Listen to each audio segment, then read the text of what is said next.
Hi everyone, हमारी last video में हमने बेसिक अकाउंटिंग टर्म को डिस्कस किया था।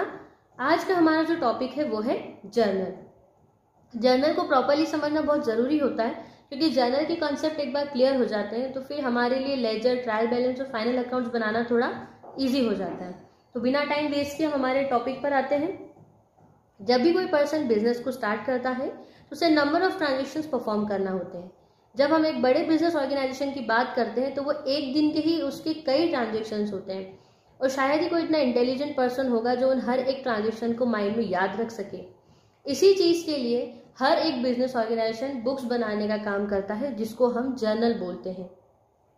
Journal primary books of accounts होती हैं जिसमें हर एक बिजनेस ऑर्गेनाइजेशन अपने ट्रांजेक्शन्स को रिकॉर्ड करता है।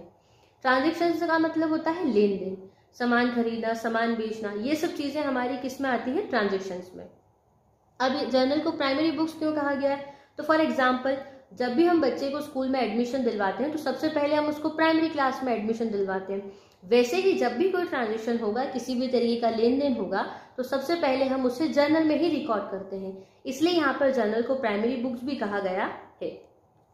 तो सिंपल टर्म्स में अगर इसे हम समझें तो हमें ये याद रखना होगा कि जर्नल एक प्राइमरी बुक्स ऑफ अकाउंट होती है जिसमें हर एक बिजनेस ऑर्गेनाइजेशन अपने ट्रांजेक्शन्स को रिकॉर्ड करने का काम करता है। और वो रिकॉर्ड भी कैसे करेगा? क्रोनोलॉजिकल ऑर्डर में।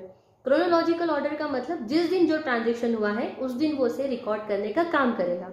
फॉर सपोज कोई ट्रांजेक्शन 1 तारीख का है तो उसे 1 तारीख में लिखेगा, कोई 15 तारीख का है तो उसे 15 तारीख में लिखेगा।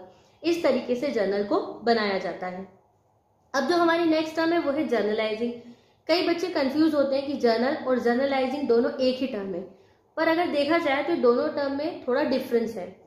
जर्नलाइजिंग जो है वो एक प्रोसेस होती है। जब हम किसी भी ट्रांजेक्शन को जर्नल में रिकॉर्ड करने का काम करते हैं वो प्रोसेस हमारी जर्नलाइजिंग कहलाती है।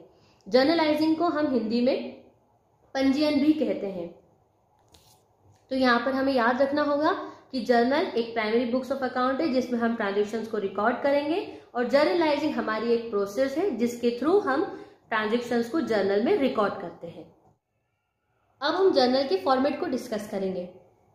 जब भी हम जर्नल बनाएंगे हमें 5 कॉलम बनाना होंगे। पहला होगा हमारा date, particulars, then ledger folio, debit amount and then credit amount. यहाँ पर DI का मतलब डेबिट और CI का मतलब क्रेडिट है। अब हम वन बाय वन इन्हें समझते हैं। हमारा जो फर्स्ट कॉलम है वो है डेट। डेट में आपको सिंपली सिर्फ इतना ध्यान रखना है कि जिस दिन भी जो ट्रांजेक्शन परफॉर्म होगा उस दिन की जो भी तारीख होगी वो हम डेट के कॉलम में लिखने का काम करेंगे। जैसे कि मैंने मोहन से आज सामान खरीदा तो आज की जो भी डेट होगी 14 सितंबर, वो मैं मोहन के साथ जो ट्रांजेक्शन हुआ है उसके सामने डेट कॉलम में लिख दूंगी। देन हमारा नेक्स्ट आता है पर्टिकुलर्स।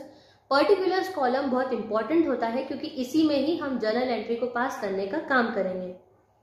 जब भी हम कोई ट्रांजेक्शन परफॉर्म करते हैं तो उससे 2 अकाउंट अफेक्ट होते हैं क्योंकि हमारा जो अकाउंट्स है वो डबल एंट्री सिस्टम पे बेस्ड है। जब भी कोई ट्रांजेक्शन होगा तो उससे 2 अकाउंट अफेक्ट होंगे। फॉर एग्जाम्पल यदि मैं किसी से सामान खरीदूंगी तो मेरे पास सामान तो आएगा पर उसके रिटर्न में मेरे पास से पैसा भी जाएगा। तो यहाँ पर मेरे 2 अकाउंट अफेक्ट होंगे, एक सामान आना और दूसरा पैसा जाना। तो पर्टिकुलर्स में हम वही जर्नल एंट्री पास आउट करते हैं जिसमें कि हमें ये पता चलता है कि इस ट्रांजेक्शन से हमारा कौन सा अकाउंट डेबिट हुआ है एंड कौन सा अकाउंट हमारा इससे क्रेडिट हुआ है। अब हमारा जो नेक्स्ट कॉलम है वो है लेजर फोलियो। जब भी हम जर्नल बनाते हैं उसके जस्ट बाद हमें लेजर बनाना होता है। अब जब हम एक बात करते हैं एक बड़े बिजनेस ऑर्गेनाइजेशन की जो एक लार्ज स्केल पे डील कर रहा है और उन्हें कुछ अगर कोई ट्रांजेक्शन को सर्च करना है तो वो एक एक ट्रांजेक्शन चेक करते नहीं बैठे रहेंगे, ना एक एक लेजर अकाउंट को चेक करेंगे। तो उस चीज के लिए क्या होता है, जर्नल में हम लेजर फोलियो का कॉलम बनाते हैं। यहाँ पर जो भी जर्नल एंट्री हम पास कर रहे हैं उसका हमने लेजर में अकाउंट कहाँ बनाया है, किस पेज नंबर पे बनाया है, वो पेज नंबर हम यहाँ लेजर फोलियो के कॉलम में लिखने का काम करेंगे।